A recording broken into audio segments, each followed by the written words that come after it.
Some people were spending their Sunday, out in the park playing with their kids. Some people were out maybe, enjoying some much needed sun. And I suspect that you were somewhere in a place where you could see your favorite Fed governor, Christopher Waller, deliver his speech from Seoul, South Korea yesterday. Maybe I'm casting aspersions here, but you always are dialed into what Christopher Waller says. It's a busy talky week for the Fed. And it started off with Waller, presenting to a group of economists at the Bank of Korea International Conference. The title of his speech, The Effects of Tariffs on the Three I's: Inflation, Inflation Persistence, and Inflation Expectations.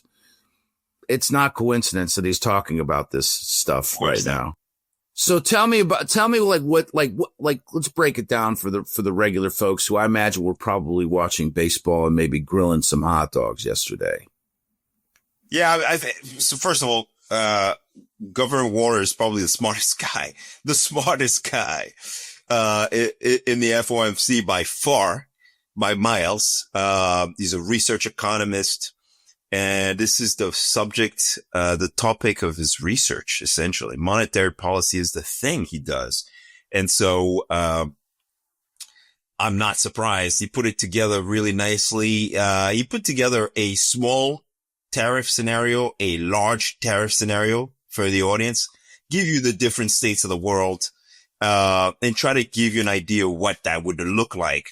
And essentially in a smaller tariff scenario, he's basically saying, look, inflation could peak at roughly 4% and the unemployment rate could actually rise.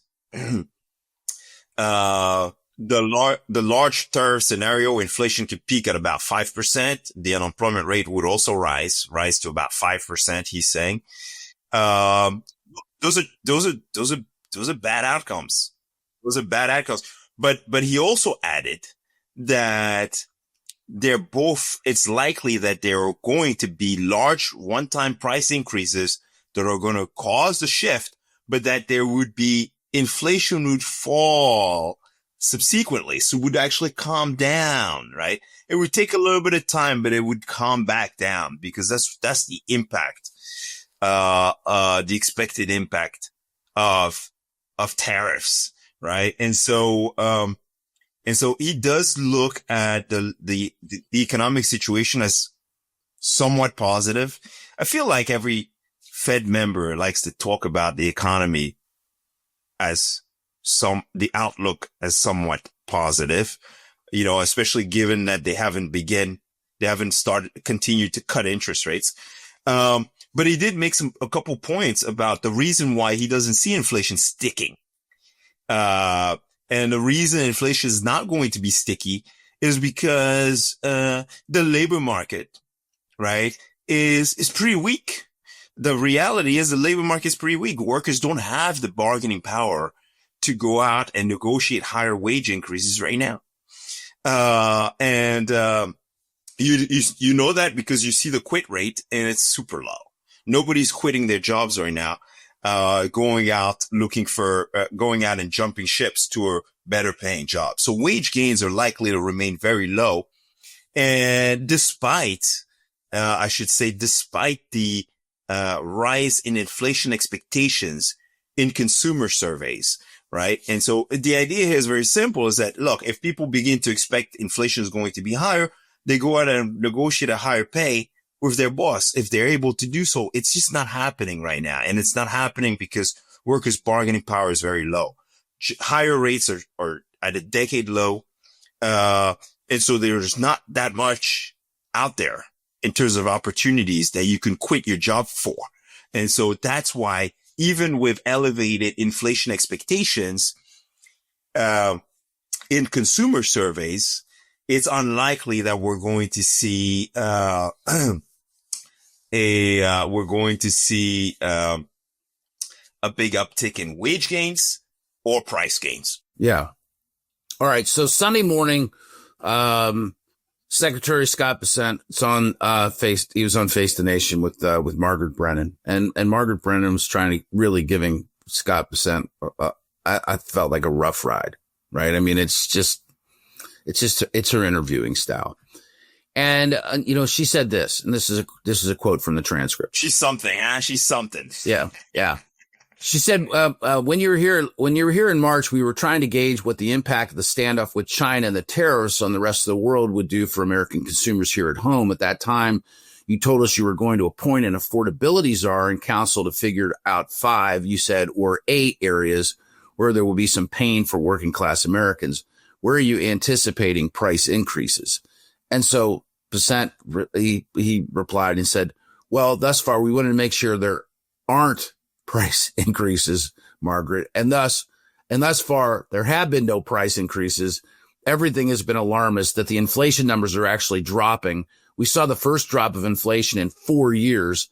The inflation numbers last week, they were very pro-consumer, and she cut him off. I'm going to push back a little bit. Well, let's just interpret.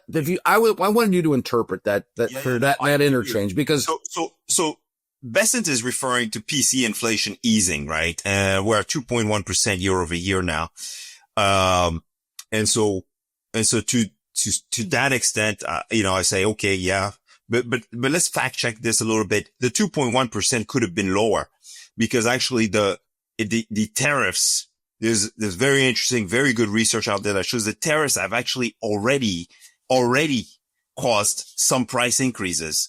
And so essentially the 2.1% that we're seeing today, right? If you think about the counterfactual, the 2.1% is actually a result of, we would be under the 2% target potentially had there not been any tariffs to start with. Well, that's a big statement. So let me ask. Probably would have had, hold on, one more thing. Yeah. Probably would have had rate cuts already right? Remember, the reason the Fed is on hold is because they expect tariffs to push prices higher while at the same time causing the unemployment rate to increase. And so they're like stuck in the middle, like we don't know what to do. And so remember, the way we were headed at the end of 2024 was towards the 2% target. And with more Fed rate cuts, that's what we were pricing in. The only reason we didn't get that is because of the tariffs, right? And so I, as much as I love the fact that Besant was able to push back a little bit on the air, part of his statement was correct, and the other half of his statement was, it did not sound like he fully understood the economics. And the economics are, you can't just look at the thing. You got to think about the counterfactual. And the counterfactual is that ultimately price growth could have been a little bit lower had we had not had any tariffs.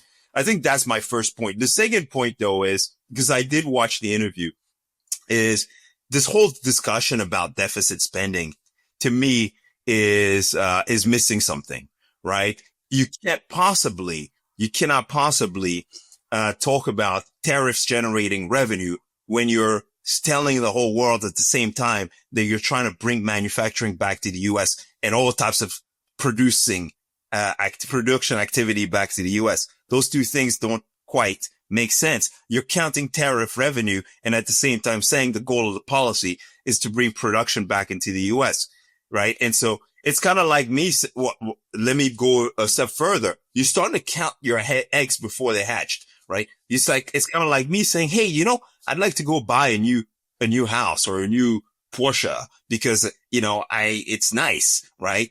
And then counting on revenue, on income that I haven't generated yet and say, hey, that's perfectly okay. We're in a good place. And I understand policymakers do that a lot. Oh, a lot. I mean, I think that's standard operating procedure. Yeah. Unfortunately, but it is a serious problem, right? It's a serious problem because the deficit's the highest it's been in peaceful times, right? We're not in a war or anything. It's the highest it's been in a long time. It's the highest it's been in peaceful times. And it's causing upward pressure on inflation and interest rates. And so we need to start worrying about that a little bit, right? There's a reason why interest rates remain somewhat elevated. There's a reason why mortgage rates remain somewhat elevated, right? There's all that pressure out there. And essentially Congress, right? if the current administration would like to see rate cuts, essentially the administration and Congress have the ability to deliver us those rate cuts, because what the Fed does is just react to what's going on with economic activity and with the fiscal policy environment, right? Who's in the driver's seat?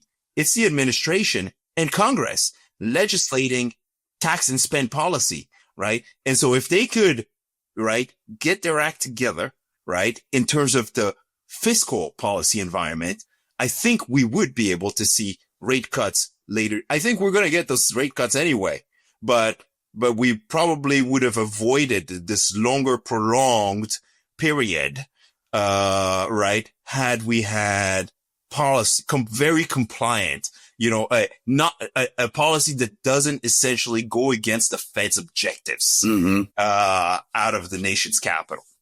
Well, I appreciate your thoughts as always. There's a tremendous amount of complexity to this issue, and who's responsible in Washington? It looks a lot like this, right? You got fingers pointing in different directions, but Congress holds the purse strings. This administration is trying to make changes, knowing, I believe, this is what I believe, knowing that Congress won't. So it's going to be interesting to see. Again, the Trump administration absolutely had a setback with regard to its tariff authority. And what I thought was a really interesting lawsuit that was determined. I guess it would have been in the middle of this week. Liberty Justice Center was involved in that. It's going to be an interesting quarter to come. I think that that this is the space in which we should give it fair measure, right? Let's call it good there. And you want a last shot? That last bit of commentary. I'm an economist, Krug. All right. Yeah. I'm an economist. And the bottom line is, I just look straight at the macro, at the data, and I try not to guess what they're going to do, what they're not going to do, or get involved in the politics. That's not my cup of tea. And I stick to the facts. I stick to the economy, and the facts are, if we can get our fiscal policy, in order, right? Taxes spent in order, then we could actually drive, the economy in a good place, and the Fed will react, right? Not be in the driver's seat, react to the policy changes that are taking place, in the nation's capital. That's right. With the politicians, because they are the ones in the driver's seat right now.